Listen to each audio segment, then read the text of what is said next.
शिखंडी को पुरुषत्व प्राप्ति की कथा। दुर्योधन ने पूछा, पितामह कृपया ये बताइए कि शिखंडी कन्या होने पर भी फिर पुरुष कैसे हो गया। भीष्म जी बोले, राजन, महाराज द्रुपद की रानी के पहले कोई पुत्र नहीं था।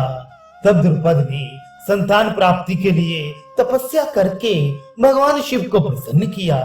तब महादेव जी ने कहा, तुम्हारे एक ऐसा पुत्र उत्पन्न होगा जो पहले स्त्री होने पर भी पीछे पुरुष हो जाएगा। अब तुम तप करना बंद करो। मैंने जो कुछ कहा है वह कभी अन्यथा नहीं होगा। तब राजा ने नगर में जाकर रानी को अपनी तपस्या और श्री महादेव जी के वर की बात सुना दी। ऋतुकाल आने पर रानी ने गर्भ धारण किया और यथा समय एक रूपवती कन्या को जन्म दिया। किंतु लोगों में प्रसिद्ध ये किया कि रानी के पुत्र उत्पन्न हुआ है। राजा ने उसे छिपाए रखकर पुत्र के समान ही सब संस्कार किए। उस नगर में द्रुपद के सिवा इस रहस्य को और कोई नहीं जानता था। उन्हें महादेव जी की बात में पूर्ण विश्वास था, इसलिए उस कन्या को छिपाए रखकर वे उसे पुत्र ही बताते थे। लोगों में वह शिखंडी नाम से विख्यात हुई। अकेले मुझे ही नारद जी के कथन, देवताओं के वाक्य और अम्बा की तपस्या के कारण ये रहस्य मालूम हो गया था। राजन, फिर राजा द्रुपद अपनी कन्या को लिखना पढ़ना तथा शिल्प कला आदि सब विद्याएं सिखाने का प्रयत्न करने लगे। बाण विद्या के लिए वे द्रोणाचार्य जी के शिष्यत्व में रही।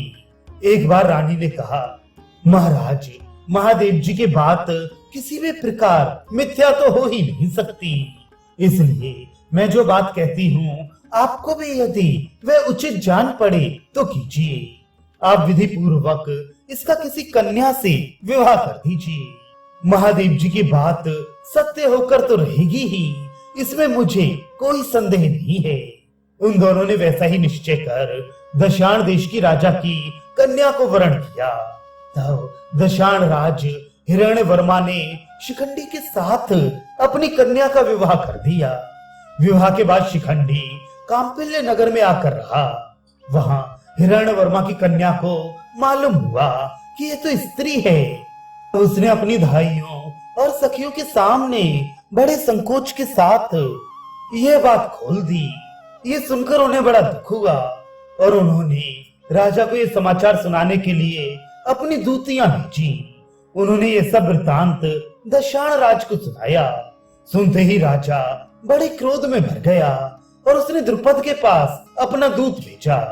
दूत ने राजा द्रुपद के पास आ उन्हें एकांत में ले जाकर कहा, राजन, आपने दशाण राज को धोखा दिया है, इसलिए उन्होंने बड़े क्रोध में भरकर कहा है कि तुमने मोहवश अपनी कन्या के साथ मेरी कन्या का विवाह कराकर मेरा बड़ा अपमान किया है। तुम्हारा ये विचार बड़ा ही खोटा था, इसलिए अब तुम इस धोखे का फल भोगने को तैयार हो जाओ। अब तुम्हारे कुटुंब और मंत्रियों सहित तुम्हें नष्ट कर दूंगा। राजन, दूत की ये बात सुनकर पकड़े हुए चोर के समान द्रुपद का मुंह बंद हो गया। उन्होंने ऐसी बात नहीं है ये कहकर उस दूत के द्वारा अपने समधी के मनाने के लिए बड़ा प्रयत्न किया, किंतु हिरण्यवर्मा ने फिर भी पक्का पता लगा लिया कि वह पांचाल राज की पुत्री ही है। इसलिए वह तुरंत ही पंचाल देश पर चढ़ाई करने के लिए नगर से बाहर निकल पड़ा।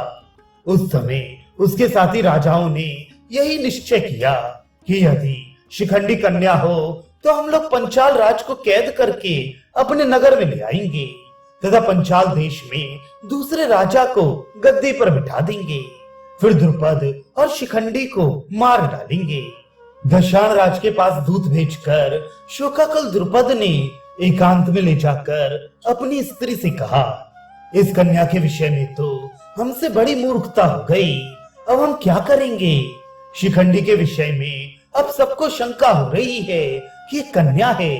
यही सोचकर दशाण राज ने भी ऐसा समझा है कि मुझे धोखा दिया गया, इसलिए अब वह अपने मित्र और सेना के साथ मेरा नाश करने के लिए आ रहा है। अब तुम्हें जिसमें हित दिखाई देता हो वह बात बताओ, मैं वैसा ही करूंगा। तब रानी ने कहा, सत्पुरुषों ने देवताओं का पूजन करना संपत्तिशालियों के लिए भी श्रेयस्कर माना है। फिर जो दुख के समुद्र में गोते खा रहा हो उसकी तो बात ही क्या है। इसलिए आप देव आराधन के लिए ही ब्राह्मणों का पूजन करें और मन में ऐसा संकल्प करें कि दशाण राज्य युद्ध किए बिना ही लौट जाए। फिर देवताओं के अनुग्रह से ये सब काम ठीक हो जाएगा। देवताओं की कृपा और मनुष्य का उद्योग ये दोनों जब मिल जाते हैं तो कार्य पूर्णतया सिद्ध हो जाता है। और यदि इनमें आपस में विरोध रहता है तो सफलता नहीं मिलती। अतः आप मंत्रियों के द्वारा नगर के शासन का सुप्रबंध कर देवताओं का यथेष्ट पूजन कीजिए। अपने माता पिता को इस प्रकार बात करते और शोकाकुल होते देखकर शिखंडिनी भी लज्जित सी होकर सोचने लगी कि ये दोनों मेरे ही कारण दुखी हैं। इसलिए उसने अपने प्राण त्यागने का निश्चय किया। यह सोचकर वह घर से निकलकर एक निर्जन वन में चली गई। इस वन की रक्षा स्थूणाकर्ण नाम का एक समृद्धिशाली यक्ष करता था। वहां उसका एक भवन भी बना हुआ था। शिखंडिनी उसी वन में चली गई। उसने बहुत समय तक निराहार रहकर अपने शरीर को सुखा डाला। एक दिन स्थाणुकर्ण ने उसे दर्शन देकर पूछा, कन्ये, तेरा यह अनुष्ठान किस उद्देश्य से है? तू मुझे अभी बता, मैं तेरा काम कर दूंगा। शिखंडिनी ने बार बार कहा कि तुमसे मेरा काम नहीं हो सकेगा, किंतु यक्ष ने यही कहा कि मैं उसे बहुत जल्द कर दूंगा। मैं कुबेर का अनुचर हूँ और वर देने के लिए ही आया हूँ। तुझे जो कहना हो वह कह दे, मैं तुझे न देने योग्य वस्तु भी दे दूंगा। तब शिखंडिनी ने अपना सारा वृतांत स्थाणुकर्ण से कह दिया और कहा कि तुमने मेरा दुख दूर करने की प्रतिज्ञा की है, अतः ऐसा करो कि मैं तुम्हारी कृपा से एक सुंदर पुरुष बन जाऊं। जब तक दशाण राज्य मेरे नगर तक पहुंचे उससे पहले ही तुम मुझ पर यह कृपा कर दो। यक्ष ने कहा, तुम्हारे काम तो हो जाएगा, किंतु इसमें मेरी एक शर्त है। मैं कुछ समय के लिए तुम्हें अपना पुरुषत्व दे दूंगा, किंतु ये सत्य प्रतिज्ञा कर जाओ कि फिर उसे लौटाने के लिए तुम यहाँ आ जाओगी। इतने दिनों तक मैं तुम्हारे स्त्रीत्व को धारण करूंगा।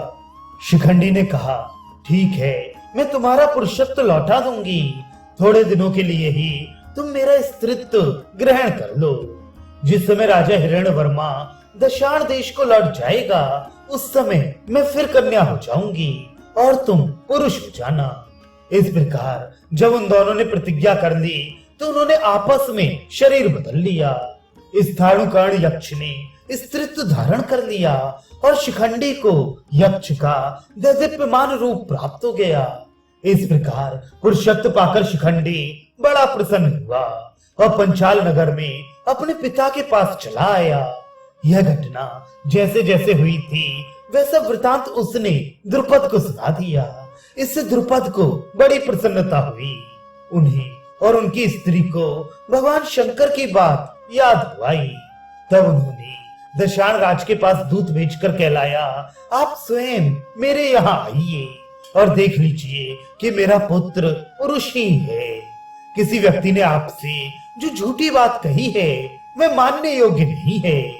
राजा द्रुपद का संदेश पाकर दशाण राज ने शिखंडी की परीक्षा के लिए कुछ युक्तियों को भेजा।